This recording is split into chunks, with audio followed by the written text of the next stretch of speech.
Hello and welcome to Dan's Video Den. I'm Dan from the Den. It's Morphin Time! Mastodon! Pterodactyl! Triceratops! Saber-tooth tiger! Tyrannosaurus! Power Rangers.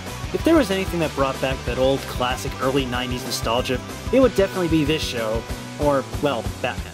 The show about 6 teenagers saving the world with the powers of Japanese stock footage actually became really popular amongst kids at the time, as it took all the big dynamic action scenes that you'd get from a Saturday morning cartoon, mostly these ones, and successfully translated to a live-action format. Granted, this was also not a very good show. Often its writing was really bad, and the tone would just teeter on being really cheesy.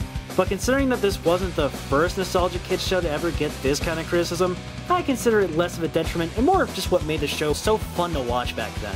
Also, what kid wasn't gonna watch a show about guys in multicolored outfits fighting monsters with giant robots? But since the 20th anniversary of my favorite nostalgic show had just come and gone, I thought it'd be an interesting experiment for me to go back and rewatch every single episode of the original Mighty Morphin Power Rangers series run, and see what exactly made me a Power Rangers fan to begin with, and just reflect what it means to me all now as an adult.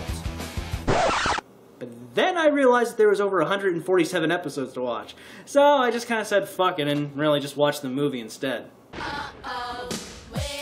Because of the show's growing popularity and rising toy sales, both 20th Century Fox and Saban Entertainment struck a deal to make a big-budget live-action movie that would, unlike the show, utilize 100% American footage and release it to the masses. Because as most people know, when a studio wants to capitalize on a popular kids phenomenon by making a movie about it, the results are always going to be a surefire win.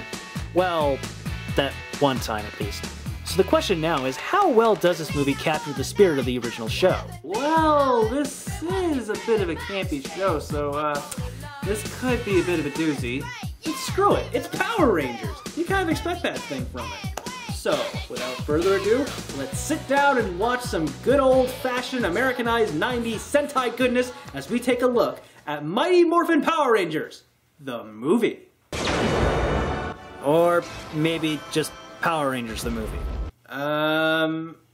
What happened to the Mighty Morphin part of the title? I mean, it's on the DVD, the VHS, the posters, the trailers, the video games, the comic, the trading cards, the CD, and even the goddamn coloring book. But yet it's not in the final movie? I have a very bad feeling about this. Oh man, I just made the Star Wars joke.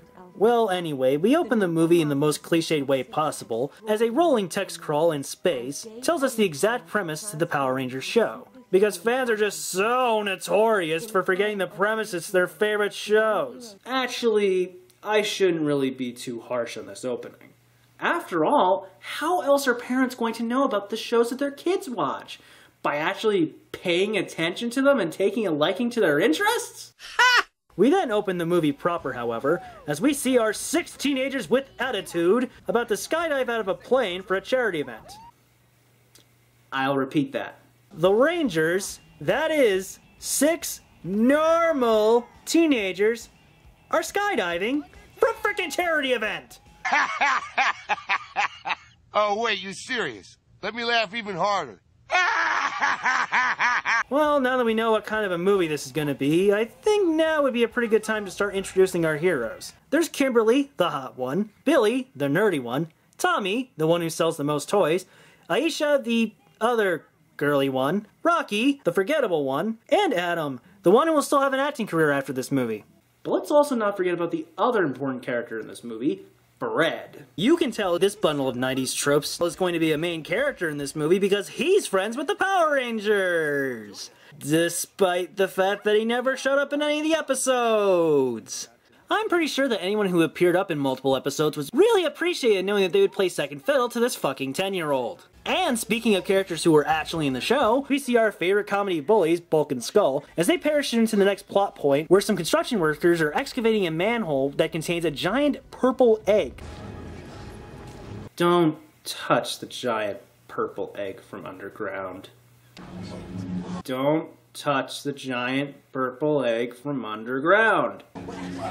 Don't touch the giant purple egg from underground.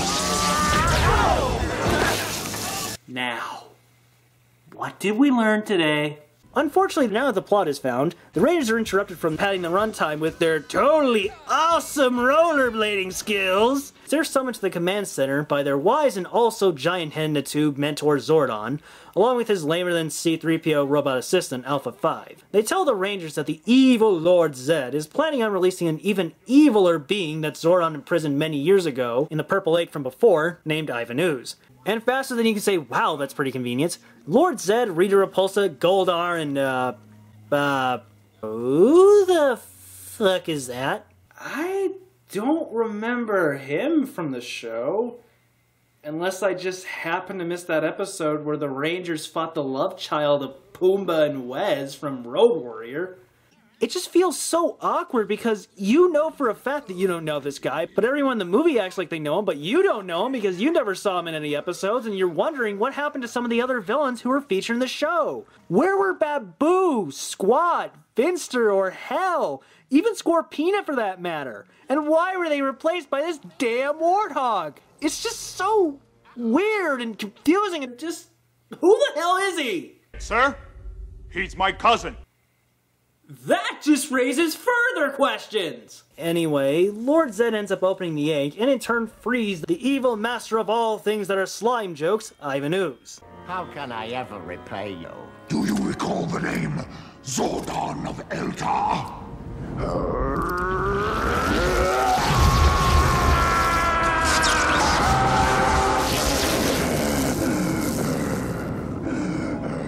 So, is that a yes? Or what? The Rangers then decide to arrive at the construction site, where they then encounter the Purple Slime Wizard, who claims that he's going to take his revenge on Zordon and rule the world. Of course. But before he leaves the Rangers, he actually sends out his own set of evil purple Bob Marley henchmen. And unsurprisingly, the Rangers then start to get their asses handed to them until they realize that, hey, we're the goddamn Power Rangers, and morph to kick some ass.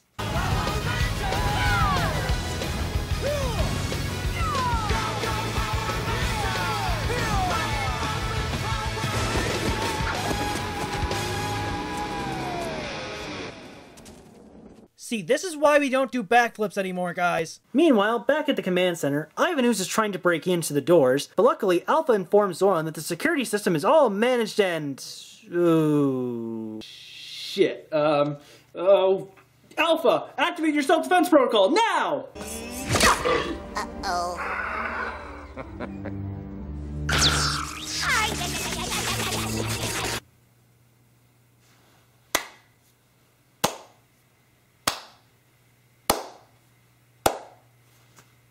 Ivan then begins his reign on traumatizing the children in the theater by destroying the command center, and while all that loveliness is going on, the Rangers are still trying to find the evil purple Bob Marleys, and it's here that I gotta say right now, while I got the chance, I actually really love the movie suits. No, I'm actually really being serious here. I really do like these suits. Hey, it's no offense to the original spandex suits, but did you really believe growing up that it was that durable to all the abuse that the Rangers would take on a daily basis? I mean, with these suits, they actually look like they can take a couple of hits, but also be very maneuverable for the Rangers to fight back in. Sure, the giant gold shoot me here crests are kinda weird, but hey, it's not really that big of a deal. Well, you see, when you're saving the world, you need all sorts of things to help you out. Like headlights or a motion visor? Well, it could be worse. I mean, they could have originally shot this entire movie with the Rangers not having anything on their helmets or, you know... Oh, god damn it! Well, maybe these fight scenes will make up for it. Hell, I could always go for some dumb action. I mean, that can sometimes help you forget about some of the plot inconsistencies. Oh!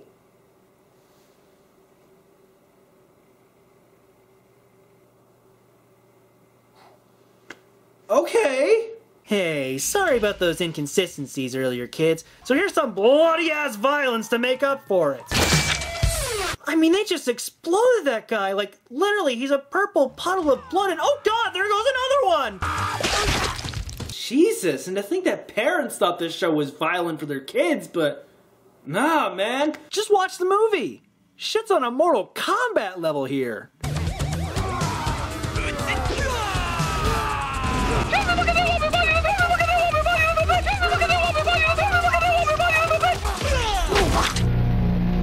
Fatality.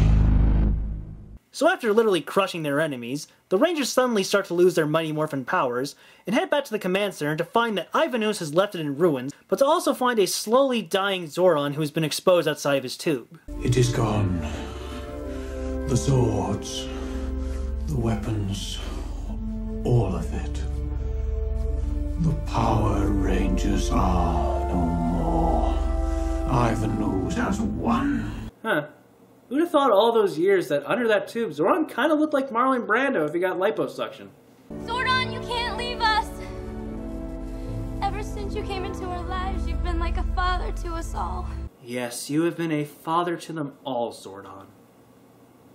A father who knowingly enlists his kids in an unbeatable war between good and evil, where they've been subjected to the worst kind of pain imaginable, such as being slashed, burned, beaten, eaten, blasted, not done, cocooned, imprisoned, turned to cardboard, turned to pachinko balls, turned evil, imprisoned, and then there was a really weird time where a rapping pumpkin put pumpkins on their heads.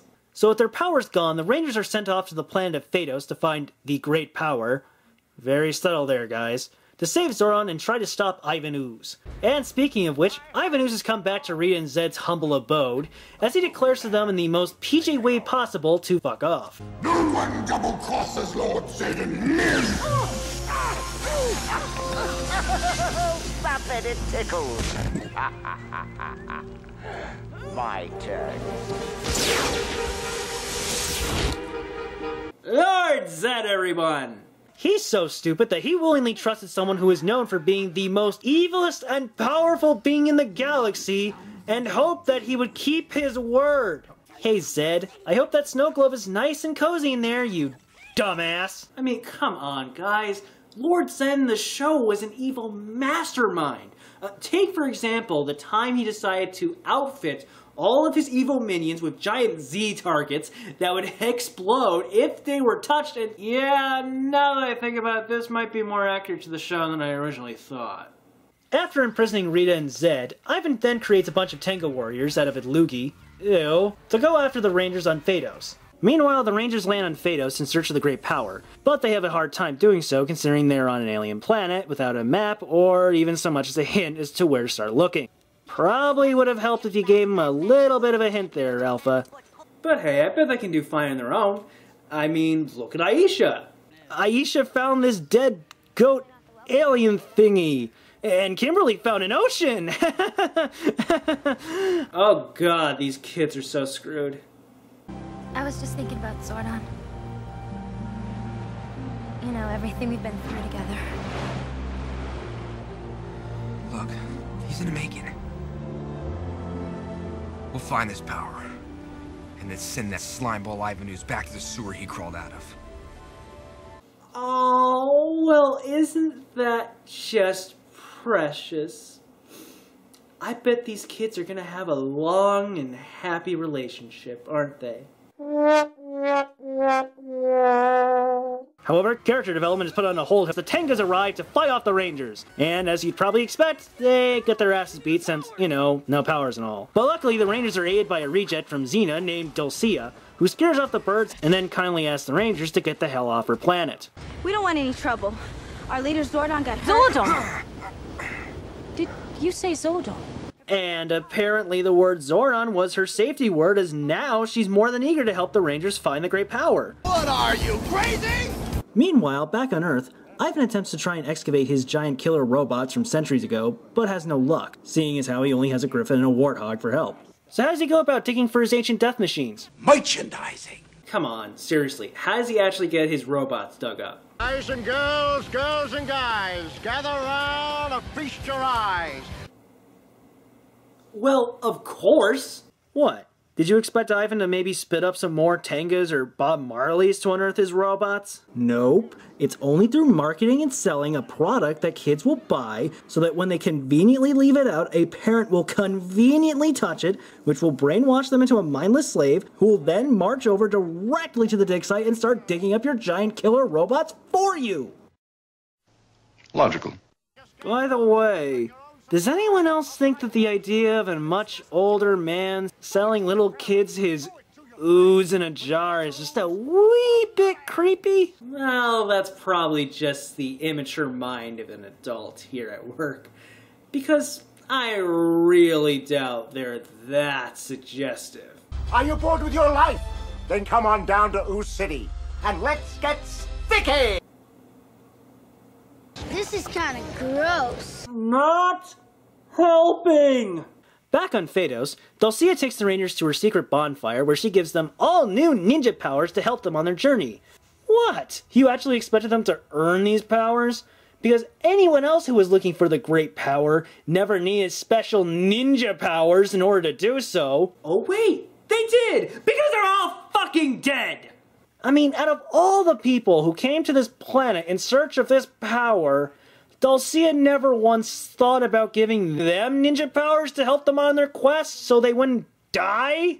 I mean, you'd think for being the first travelers to get this kind of thing that the Rangers would have proved they were more deserving of her help than anyone else who came to the island, but no. All they did was mention Zordon and Ivan Ooze, then she said, oh cool, then gathered them around a fireplace, sung Kumbaya, and then boom, ninja powers! Well, I guess by that logic, anyone else who was looking for the great power should have just said Zordon and Dulcia, and she probably would have given them super sweet ninja powers by a bonfire too. You hear that, Goat Man? You might actually have a chance of finding the great power if you just meant, oh, right.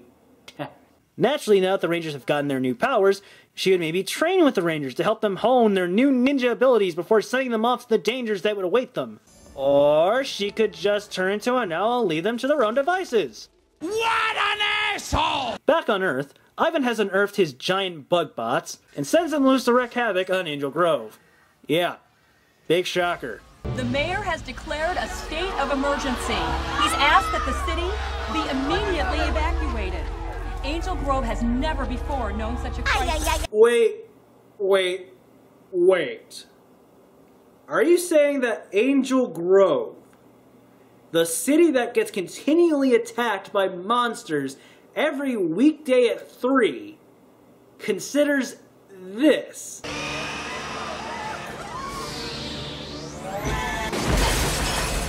the worst disaster they've ever experienced? Again, it's worse than this? Or this? Or even this?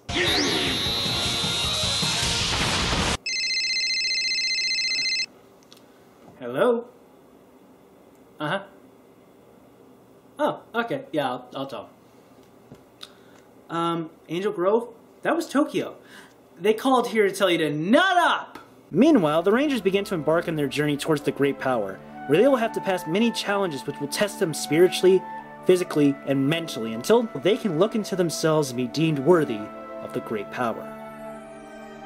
Nah, I'm just kidding. They actually fight a plaster fossil and fuck up some rock lords, and then boom! New powers! Which suspiciously looks like their old ones. You know, now that I think about it, anybody really could have gone in and gotten these powers. No, seriously, if all it took was to beat up a fossil and some rock monsters, I guess any alien could have walked in with a plasma rifle and some Spartan armor and just shot the whole place into the ground and then be deemed worthy of the great power. Anyway, so the Rangers arrive back on Earth and fight off Ivan's crappy CGI Zords, but their own crappy CGI Zords. The Rangers end up defeating one of the Zords, but Ivan plans on powering up the surviving one by...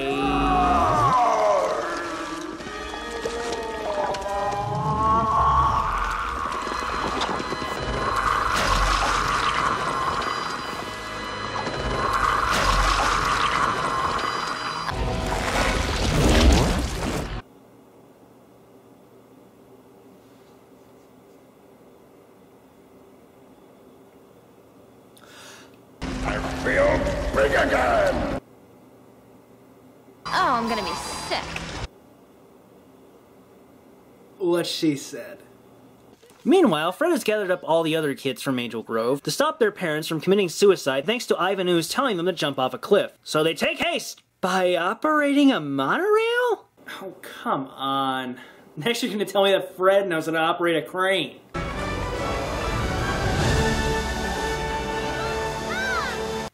Sure, why not? This is Angel Grove after all, where teenagers skydive for charity, monsters attack the city on a daily basis, and ancient ooze wizards shove themselves up Abe Robot's butt! And yet despite all that, somehow parental advisory is still the most fantastical concept of this universe? Excuse me, but will like somebody come back to Earth and pick me up because I am totally confused. So as the Power Rangers fly into outer space, Ivan Ooze is right behind them and charges into our heroes while grappling them into submission. This is it, folks. The moment we've all been waiting for. A final battle between teenagers in multicolored outfits and a giant talking spooge monster with the whole universe at stake. Now the Rangers must use the skills that they've gained on their mystical journeys to the test, as they use the combined mights of wisdom, courage, and teamwork to... Or you could just kick him in the dick. That works just as fine. Jeez, I never expected the Rangers to be dirty fighters, but I guess when you keep getting your ass kicked in the movie, kick him in the dick, I guess. Though it does make you wonder how effective this would have been if they actually did this on the show. Your days are over now, Rangers! Activating Operation Mega Danger! Super Mega Wet Nap.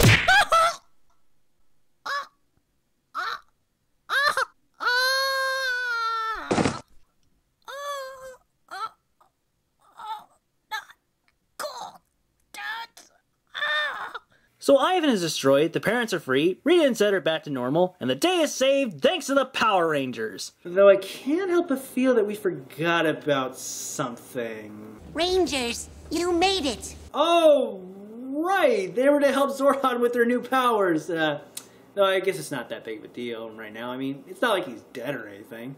But I'm afraid you're too late. Ah, I see. Oh, but don't worry, kids. Today you're not going to learn about death because through the powers of Deus Ex Machina, the Rangers are able to use their newfound powers to bring Zordon back to life and restore the command center. Hooray! Now kids aren't going to learn about death anytime soon. Thanks, Power Rangers! With Zordon saved, the Rangers then celebrate their victory along with the city, and as I gotta admit, they kinda throw them a kick-ass firework display. Hey guys! Hey, friend! Hey! Rumor has it you're quite the hero. I heard you're in line to be a ranger yourself one of these days. Kid Power Ranger. That would be stupid. So that, my dear friends, was Power Rangers, the movie. What did I think of it?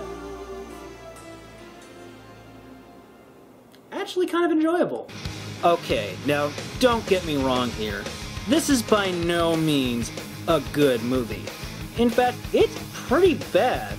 And it's filled with plentiful amounts of padding, corny jokes, lame villains, lamer special effects, plot inconsistencies, contrivances, and Deus Ex Machinas to hastily move around what little plot this movie has. But I'm not gonna lie, I still had a bit of fun with it. Because in a way, that's kind of what Power Rangers was. It was a cheesy show that made very little sense, had plenty of consistencies, contrivances, and Deus Ex Machinas to fill up what little plot every episode had. But so were other nostalgic shows we grew up with. And yet somehow in an age where all those nostalgic memories are made into mindless crap that is stripped of what made it appeal to us, this movie actually managed to capture a lot of the same charm that attracted kids to it in the first place. How many other adaptations of nostalgic kids shows can you say accomplished that? Granted, they got some things wrong, but for those things they got wrong in facts, they got right in spirit. It's still not the best movie, nor the best adaptation, but I find it to be an enjoyably cheesy piece of 90s pop culture that can make anyone fondly remember the days when Power Rangers ruled the world. And sometimes, that's all us fans can really ask for.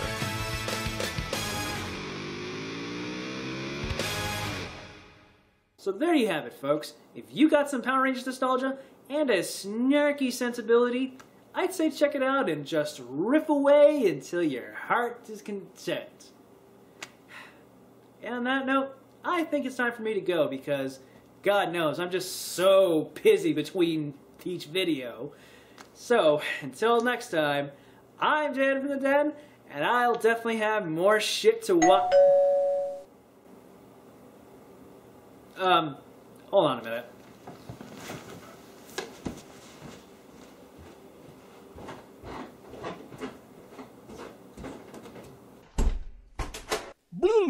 Oh, package for me? Okay, thank you very much, sir. Yeah, you too, sir.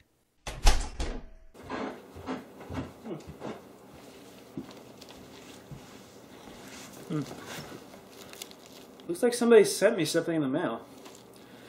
Well, I guess I was expecting a first donation, but so soon. From the moon? What the hell? This came with a letter.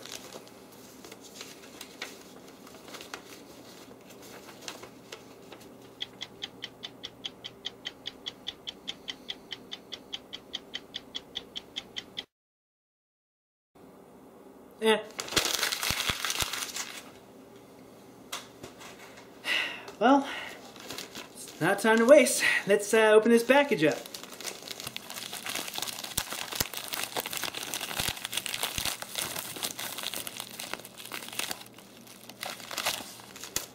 What the?